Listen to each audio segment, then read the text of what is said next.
On a aussi quelques heures et même quelques jours à passer ensemble au compte de cette émission, Le Supplément, notre émission de l'intersaison sur Film Guinée, la radio du peuple à venir. Et notre pays, la Guinée, risque-t-il de tomber dans le giron russe de Poutine en emboîtant les pas des Maliens, des Burkinabés et même des Centrafricains? En tout cas, même si cette possibilité n'est pas pour le moment, il faut le dire, dans l'agenda du CNRD, du gouvernement de la transition, mais il faut le rappeler que Conakry et Moscou, si vous ne le savez pas, veulent insuffler un nouvel élan à leur coopération. Ce n'est pas une première fois en Guinée, mais l'initiative intervient à quelques semaines du sommet Russe-Afrique prévu fin juillet à Saint-Pétersbourg qui arrive donc à grands pas. On en parle dans la deuxième partie de l'émission avec nos invités. Puis aussi, on parlera de cette affaire de faux diplômes. Oui, avec cette grosse interrogation, comment y mettre fin, puisque hier, du côté de Kindia, on l'a appris que l'ex-recteur de l'université de cette région, Dr Jacques Kourouma, a été condamné à 2 ans d'emprisonnement, dont 18 mois assortis de sursis.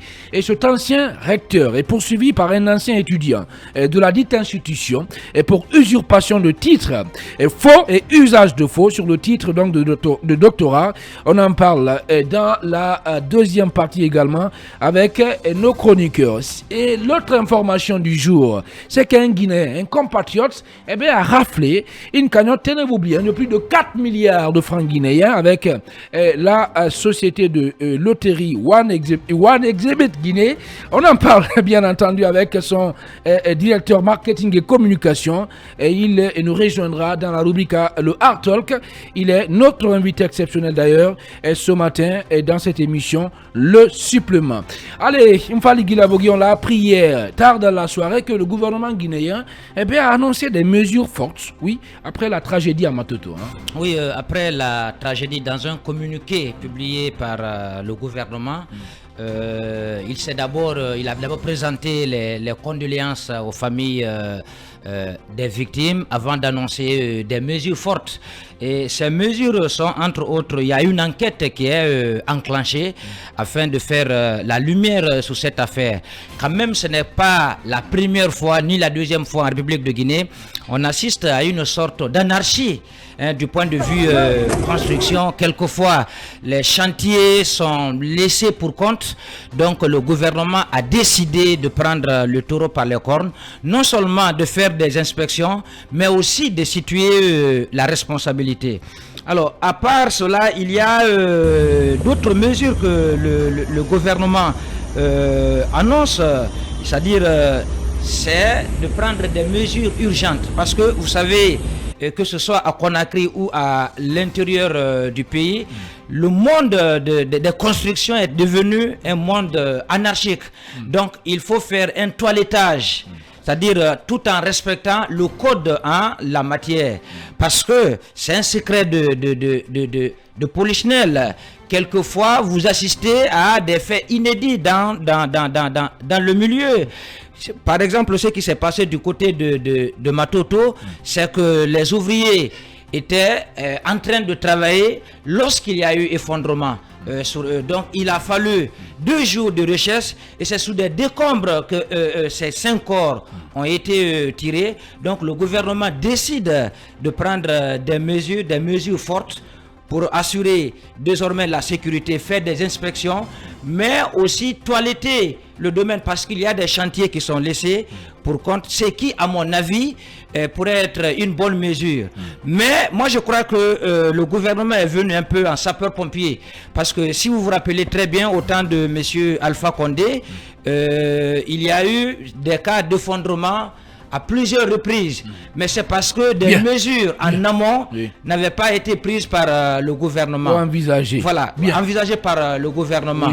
Donc aujourd'hui, moi je pense qu'au-delà de la sécurité, au-delà de l'inspection ou de la collecte, si vous voulez, des chantiers et des travaux de surveillance qui vont être enclenchés, moi je crois que c'est un domaine qui a besoin vraiment d'être toiletté. D'être complètement toiletté. Merci beaucoup. Et désormais, qu'on ne confie pas. Vous savez, les gens font des chantiers sans pour autant faire des études. Au préalable, oui. Voilà. Merci beaucoup. Ce qui n'est pas fait en République de Guinée. Donc, moi, je souhaite que le gouvernement essaye quand même d'être très regardant sur le domaine pour éviter des cas de drame. Merci beaucoup. Allez, sauf que ça ne change pas. Amadou Djoule Diado, l'hémorragie ne s'arrête pas. Et pratiquement chacune, disons, à la fin de chaque année, on apprend ça, qu'il y a un immeuble qui s'est effondré. On se souvient, il y a 6 mois, c'est quelque part ici à Conakry, je ne sais pas exactement c'était dans quel quartier, mais c'est que je sais. Je crois avant la fin du régime, avant le départ d'Alpha Condé du pouvoir, du côté de Coronti, il y a un immeuble qui s'était effondré là-bas et il y avait eu beaucoup de morts à l'époque. Et finalement, est-ce qu'il ne revient pas aux citoyens de prendre conscience, oui, et de prendre leurs responsabilités pour dire avant de construire, je dois m'assurer que toutes les mesures sécuritaires sont réunies, toutes les conditions sécuritaires sont remplies. Je suis d'accord avec vous, je suis d'accord avec une telle démarche. Pour moi, d'ailleurs, la responsabilité, peut-être s'il y a des degrés différents, mais la responsabilité peut être partagée à ce niveau. Chacun doit prendre ses responsabilités. Il faut d'abord, c'est vrai, le gouvernement dit dans le communiqué que aussitôt informé, il y a eu des mesures urgentes, dispositions urgentes qui ont été prises, même si le communiqué n'a pas été précis, parce que le drame a eu lieu avant-hier dans la soirée et que c'est hier tard aussi dans la soirée qu'on a eu vent de ce communiqué-là. Je voudrais dire que dans le même communiqué, il y a un passage que moi personnellement je n'ai pas compris parce que devant moi le communiqué du gouvernement, justement, il dit que le drame s'est produit sur le chantier d'un promoteur privé. Les constructions de logements sociaux de l'État à proximité de ce site, certifiés par le Bureau de contrôle international, ne sont pas concernés par l'accident. Pourtant, on a abordé le sujet hier même avec Sori Kandia qui était sur le terrain. Ça a été dit que c'est les logements sociaux en construction de ce côté, les bâtiments qui ont été touchés. Et je pense que puisque le gouvernement annonce des enquêtes, il faut aller plus loin pour un peu situer les responsabilités. Maintenant, les mesures annoncées, moi je voudrais rajouter, parmi ces mesures annoncées par le gouvernement, j'aurais souhaité que désormais, que le gouvernement aille plus loin pour dire que désormais, quand quelqu'un, un citoyen, un particulier ou une entité veut construire quelque part, qu'il commence d'abord par faire l'étude du terrain avant de... C'est ce qui se doit. Non, c'est ce que j'ai dit. Parce que dans les mesures annoncées, le gouvernement n'a pas mentionné ça.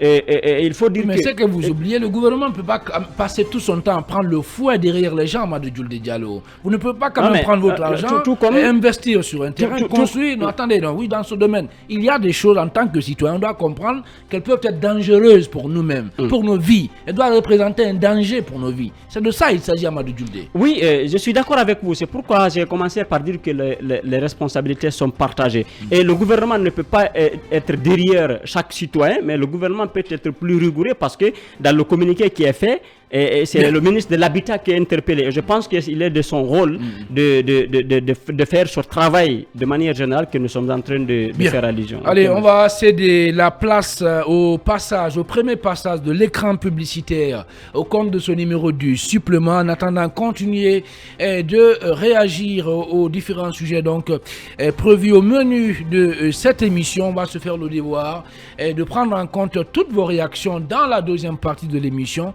En attendant, on marquera une pause voilà, pour s'acquitter de nos obligations commerciales. Derrière, ce sont les infos que vous allez avoir sur Film Guinée. La porte de 11h pour faire de vous les premiers et les mieux informés dans notre pays. Très rapidement pour clore et ce sujet en lien à la réaction du gouvernement par rapport à ce drame Khalil Camara qui a en tout cas ce drame survenu du côté de Matoto cette semaine. Et quelles peuvent être les implications juridiques de cette affaire-là? Qu'est-ce qui doit être fait juridiquement? Mon cher Romo, j'ai lu le communiqué du gouvernement, mais c'est un communiqué qui rappelle même la responsabilité de l'État. Je pense que c'est maintenant l'État se rend compte qu'il a une grande responsabilité en matière de la construction et de l'habitation. Donc voilà ce que le communiqué rapporte. Mais je voudrais d'abord rappeler les propos de l'une des victimes de cet écroulement d'immeubles. Il s'agit d'un jeune Fodesila âgé de 21 ans qui faisait partie donc des ouvriers surpris par l'incident que nous avons assisté, que nous avons vécu du côté de Matoto. L'ingénieur a très mal travaillé. Regardez les bâtiments, il y a plus de sable que de ciment. Normalement, le chantier d'un bâtiment à 6 étages, surtout qui est construit au compte de l'État, devrait être suivi de près.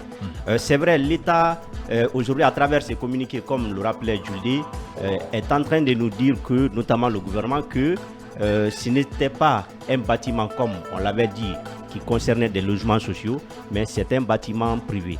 Mais ce n'est pas parce que c'est un bâtiment privé que la responsabilité de l'État peut être occultée.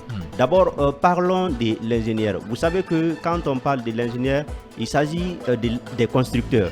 Les constructeurs ont une grande responsabilité dans la construction des bâtiments. Donc, lorsqu'il y a des failles sur la construction des bâtiments, les premiers responsables sont des constructeurs. Et quand vous parlez des constructeurs, vous avez des ingénieurs, vous avez aussi des architectes.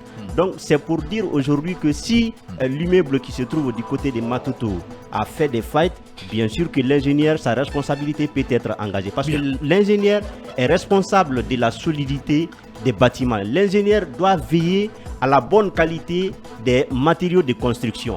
Donc si le bâtiment s'est écroulé, moi je pense que l'ingénieur bien sûr doit d'abord être interpellé. Et peut-être que c'est fait. Et quand on dit d'ailleurs que mesure où une enquête a été annoncée par le gouvernement, mais ce n'est pas tout. Parce que je l'ai dit, les propos du père du jeune met en cause la responsabilité de l'État, évoque la responsabilité de l'État, mais aussi la responsabilité de l'État. Maintenant, revenons sur la responsabilité de l'État. La responsabilité de l'État, quand vous prenez par exemple le code de la construction et de l'habitation, l'État doit mettre en place des structures pour veiller au respect des normes de construction et de l'habitation. Mais dans notre pays, je me demande si des structures administratives existent pour justement veiller à ces normes-là. Moi, je me demande, sinon au niveau régional, au niveau central, au niveau des communes, est-ce que réellement il y a des structures? Parce que s'il y a des structures là aujourd'hui, moi je pense qu'il manque vraiment à l'État de les mettre en œuvre parce qu'elles ne jouent pas pleinement leur rôle. Merci. Quand vous partez par exemple au niveau de la minière, vous savez quand on occupe par exemple des voies publiques pour la construction des bâtiments, lorsque vous finissez, en principe il fallait un suivi de l'État. C'est pour voir est-ce que réellement les voies publiques ont été rétablies. Mais à la minière, précisément au niveau de chez Sidi Atouré, de l'ancien domicile de Sidi Atouré, vous avez des étages qui sont construits là-bas. Il y avait des goudrons qui étaient bien planifiés, mais aujourd'hui à travers ces travaux routiers, on a enlevé ces goudrons-là et il n'y a personne, il n'y a aucun représentant de l'État pour venir dire à ces constructeurs-là, si vous avez fini les travaux, rétablissez nos routes parce que chacun fait ce qu'il veut. Merci. Donc l'État vraiment doit se lever et c'est pourquoi par ailleurs je peux apprécier ce communiqué parce que ça doit aussi interpeller le ministère de l'Habitat à ce qu'il prenne ses responsabilités pour que désormais on n'assiste plus à ces drames. Merci Khalil Camara. La suite dans un instant.